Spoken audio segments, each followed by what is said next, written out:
Good morning, it's Shanna.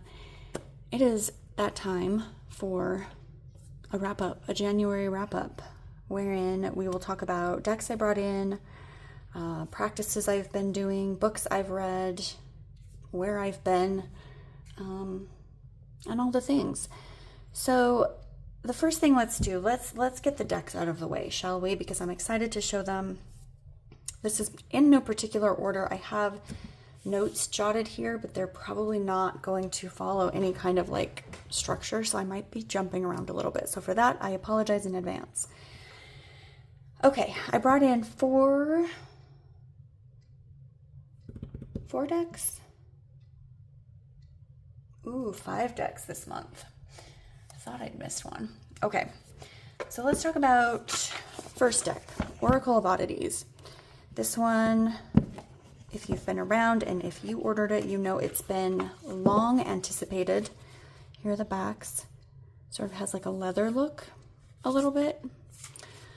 I'm thrilled to have it. I don't have any of her other, I don't know why these are upside down. Obviously I messed around with it and then put it away wrong. I have her, what is it? Antique Anatomy Tarot.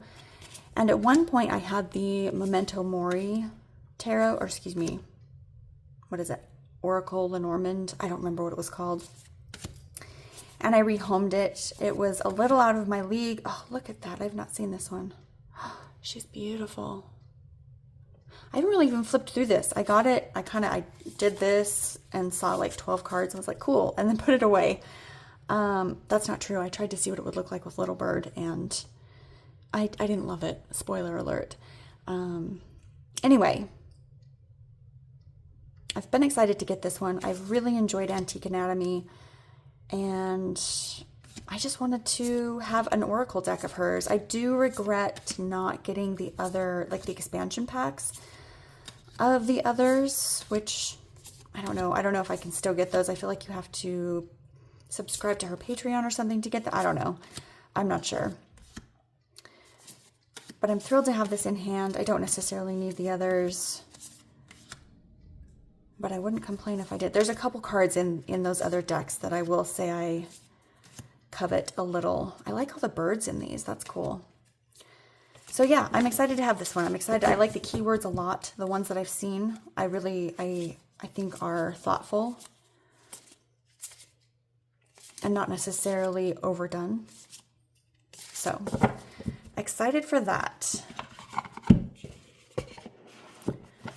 Next is, I brought in the Alchemist's Oracle. This is not one that was even on my radar. I didn't know that it came out in 2025.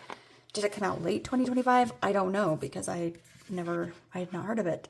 Inside of the box is gorgeous. This is a Blue Angel deck. The guidebook is nice and, you know, substantial. We've got like the keyword, I guess, sort of, and then an affirmation, and then it goes into the description, and then whatever you want to call these. I don't know. I haven't really dug into it. And honestly, when I first bought it, I only bought it because I thought it would make a beautiful addition to, you know, pictures that I put on Instagram.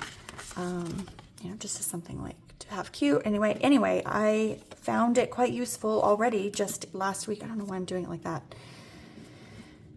I'm out of practice of showing decks, so bear with me. I did a spell last week, a manifestation, if you will, and I used the Birdsong card, and I really like it. I like the concept. I like having something to sort of focus on and utilize in that way, because like you can't just go out and get a sleeping drought or snake venom necessarily, you know. You can't go out and just harness a spirit or stardust, metaphorically, sure. But I just thought it was fun. I like the artwork. I like the illustrations. I like that it's black and white. I think it will go with a lot of different things. And I'm obsessed with the backs. So, I mean, look at that. There's so many little things to look at and see. It's like an I Spy. Anyway, super thrilled to have this. Next up is Story Through Stone. I first saw this on Kate's channel over at Moonflower Moments. And when she first showed it, I was like, oh, that's really unique and pretty, but it wasn't something I necessarily thought I would use. I'm still not entirely sure how I'll use this, but it was one of those ones where I really enjoy the imagery. These are, I don't even remember how old, they're stones that the creator's father, let's see if I can find this story. I think the story is on their website. Well, this creator's father, oh, okay. The Story Through Stone depict photographs of stones dated by geologists to be 1.3 to 1.7 billion years old. The rare imagery within the Death Valley paint stone is naturally occurring and invites the human imagination to see ancient figures, animals, landscapes, and even aspects of our modern world. So I believe the creator's father took these pictures, or maybe he's the one that carved into them and she took, I don't remember the story, but you know, they're very evocative. And I just thought this is one that I think I would regret should it go out of print. Not that I've heard that it's going out of print, but I really wanted to have it in my collection. And I think it was only like 38 or something. Very inexpensive. I think it can go with a lot of things. And I'm thrilled to have it. I kind of like that there are no keywords because I think you can sort of just let your intuition fly that way.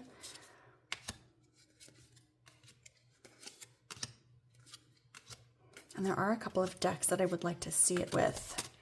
The Magic of Nature being one of them. So that is the Story of Stone reflection cards.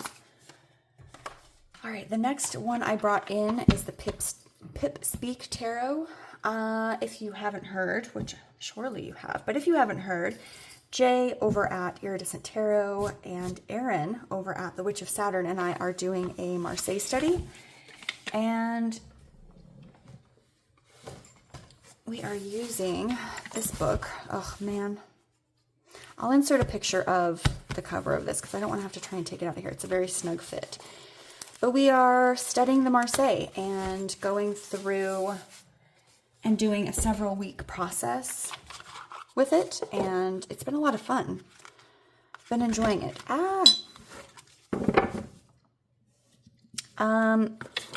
My silly self thought, oh, I'll just get, you know, the classic Marseille style deck, which is this, and just work with this. This was like $20. It's out of print, but you know, a very inexpensive out of print deck.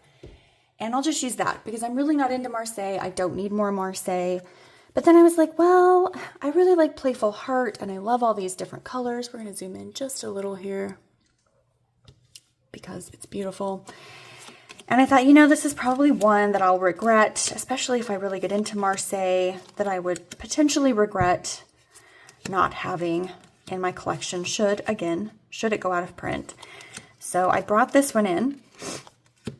And no regrets. It's beautiful. I haven't really used it. You know, I use my Playful Heart as a therapy deck. So I use it before and after therapy, which suits it quite nicely. This one, I'm not sure that I can get into the Marseille vibe with this imagery, but the colors are really nice. So here we are. We'll see. I may wind up rehoming this. I don't know. We'll see how in-depth with Marseille I get. I'm very much enjoying the process of learning it and, you know, realizing that Marseille is not what I thought it was. I thought Marseille was structure and seriousness and boring historical things, but it's not that at all. So if you're curious, definitely check out our videos. We go in more depth about that on those. All right, the next deck I brought in is Tarot des Ozarks. This is a J over at Iridescent Tarot made me do it. Obviously, no one makes us do anything, but yeah, it's a beautiful one. I mean, look at this. The colors are gorgeous. This deck, I can get more into the Marseille vibe than I can with the Pip Speak. I just like the way the colors vibe. I like the intuitive hits I can get through the imagery.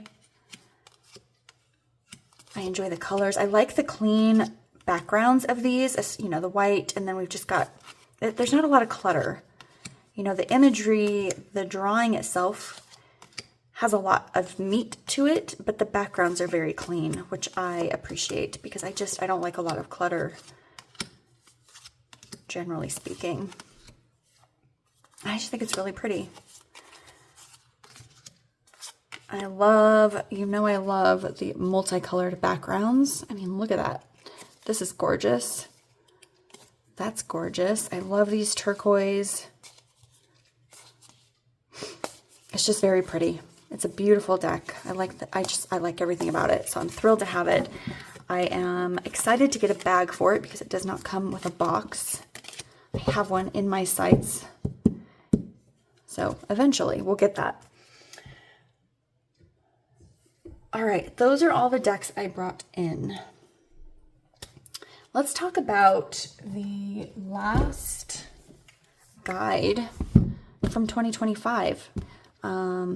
The way that this practice was structured, I wound up with one last card for the first week of January, which was Amaterasu. I probably am not saying that correctly. If you've watched any of my videos from last year, you'll know that I pulled a card a week from this deck, the Wild and Sacred Feminine, journaled about it, reflected on it, enjoyed the synchronicities of it throughout the week, throughout every week. And I really missed this practice. Like I was not looking forward to putting this deck away. But I did have one last card for the first week of January to sort of wrap up that practice. And it was Amaterasu. And it was such a beautiful practice.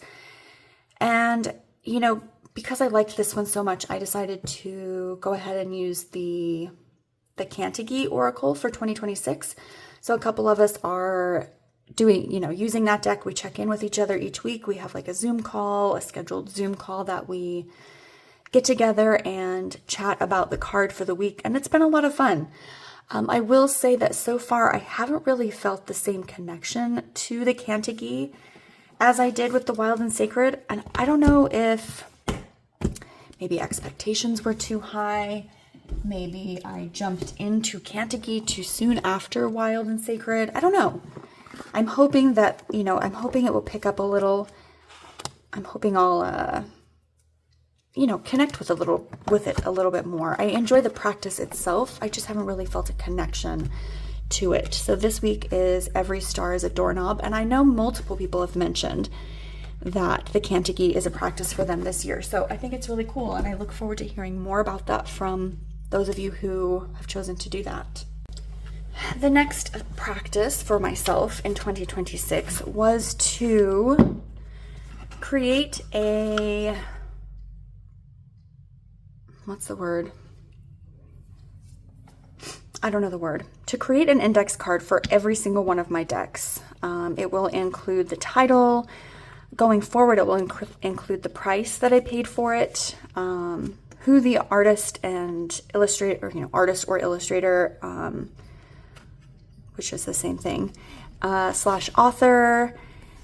I wanted to just write a little note about, you know, what the deck means to me and how I use it, so that if and when when I'm gone, my kids, whoever is left behind, right, can go through and a catalog. That's what I wanted, a catalog, so that they can go through and see what each of these decks meant to me, so that they can make an educated decision as to whether or not they want to keep, you know, any of the decks, or if, you know, keep any, sell them, whatever they want. But I wanted them to understand why I have the decks that I do. So I don't know if I showed this very well. So I've got alphabetized index dividers here, and then just the cards.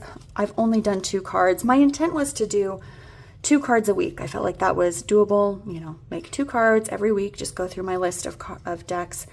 So far, I've not done that. We'll get there eventually. It's a work in progress. Anyway, this beautiful box, my husband made for me. He's, you know, gotten into woodworking, and this doesn't fit because I'm a dum-dum. And despite the fact that he measured very specifically for the index cards, and it fits beautifully, I didn't take into account the dividers. So it doesn't fit, and I didn't have the heart to tell him. So if he's watching this, yeah, that's pretty typical. He'll be nodding right now, being like, yeah, that's pretty typical. You didn't take things into account. Shocker. So I found this image online. This is, I will try to remember to link. I won't even try to remember. I will remember to link below where I got this image, because I believe it was a tattoo artist. I was just looking up random images that I liked, and it's a tattoo artist. So I just wanted to give credit where credit is due. These birds are Odin's birds, Hugin and Munin. I don't know, again, I don't know if I'm pronouncing that correctly, but those are Odin's. So I just thought it was a beautiful image, and he wood burned them on there for me. So I love having it. And I don't know, maybe, I don't know if he can make this taller or not. I don't know. I'm not super concerned about it. But that's a fun little thing that I will be doing throughout 2026. Okay, next, I just wanted to touch base on the fact that I didn't do a year ahead spread. I've done a year ahead spreads for the last 4 or 5 years. I don't know, I just wasn't into the idea of it this year. And I just, I kind of languished on that for a few days. And I just thought, I don't really have to do it. I don't really have any regrets, but it does leave a blank space in my journal that I've used. I've kind of had a structure in my journal the last few years that now there's kind of a lack. So that's kind of a bummer, and I've got to just sort of figure out something else to use on that particular page. But it's kind of weird not to have a card for each month. I liked having that guidance, I guess. Again, we kind of come back to that concept of having a guide, but I don't know. It wasn't in the cards for me this year. Haha. So also, it's a hermit year for me. And when I found out that it was a hermit year, I think that sort of solidified the idea of I don't necessarily have to have multiple practices every year. I can pick and choose. I can have kind of a quieter year. So that's what I've chosen to do. I just kind of wanted to breathe, and having a card every month didn't feel like it was allowing me to do that. So also, I don't have a word of the year. Again, it was just something that sort of felt unnecessary for this year, and something I just sort of wanted to take a break from. I have been diving more into ancestor work. I don't remember what video it was where I talked about it. Maybe it was the video that I did the walkthrough of the Little Witchcraft's Oracle. But I've been doing, check-ins with that. I've been doing some spell work and manifestations with that deck. It's a beautiful deck. I'm excited to have it in my collection. So just kind of touching on that, reaching back to past ancestors and communicating with them. That's been a fun practice for me. All right, so as I mentioned in my Blood Moon walkthrough, I did just I touched briefly on the fact that I'm reading The Witch's Devil.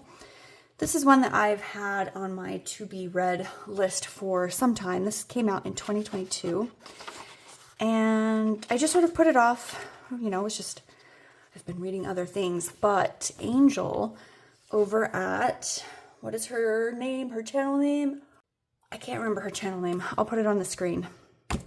She posted on Instagram that she had read this, and she said it blew her mind. So I was like, you know what? It's time. I need to read it. And yes, I am so intrigued by this concept of the witch's devil. He goes into, it's by Roger J. Horn. He goes into that, to him, the witch's devil is different from the constructed Christian devil. I can't even really, I don't even really know how to explain what this book is about. I'm not quite yet done, but it's been fascinating, and As you can see, I have a lot of highlights here, tabs. It's just been, I really like Roger's writing style. It's accessible. It doesn't feel overly scholarly. So it's not, it's not something that's so deep that you can only read a couple pages at a time. It's very accessible. It's very digestible. And I'm really enjoying it. I'm super excited about this one. So yeah. Next, a book that I recently finished is Letting Magic In. So this was by Maya Toll. She's the one that created the, what was it? Crystallary, the Bestiary, and the Herbiary Oracle cards. I had a couple of those, and then I believe gave them to my daughter or rehomed them. I can't remember. And they were really pretty, but it wasn't something I utilized, so I just didn't really feel drawn to them. So when I saw that this same author wrote a book, I was like, oh, I don't really think I need to read that. I didn't really care for the oracles. And I also confused this author with the author who wrote The Night Circus. So for some reason I thought she was the same one, and then I was adding that into the tarot, the Night Circus tarot. Anyway, two completely different authors. And someone mentioned this, I don't know, or I saw it recommended, I don't know.